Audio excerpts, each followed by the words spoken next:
Andy Eigenman nag-react sa tumawag sa kanya ng dugyot. Welcome dito sa The Chika! Pero bago ang lahat, kung hindi ka pa nakapag-subscribe, mag-subscribe ka na para updated ka sa aking mga bagong chika.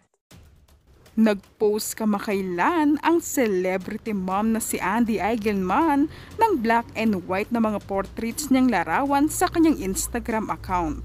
Ang larawan niya ay kuha ng kanyang mahal na si Pilmar Alipayo na ipinagmalaki ito ni Andy na special ito para sa kanya. Maraming namangha ng mga netizens sa kagandahan ni Andy dahil wala pa rin raw pagbabago.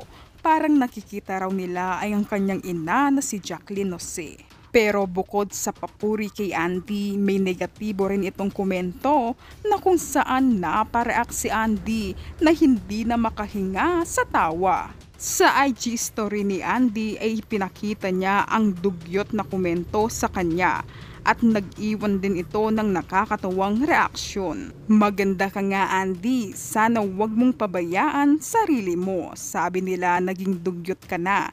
Sayang naman, pinalaki ka ng mama mo na halos di madapuan ng lamok at langaw. Now, dugyot ang sabi nila sa'yo.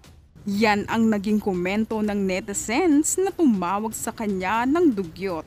Pero imbis na magalit si Andy ay tinawanan na lang ito na sabi nga ni Andy ay "Help me, I cannot breathe" at may tawang-tawa na mga emoji.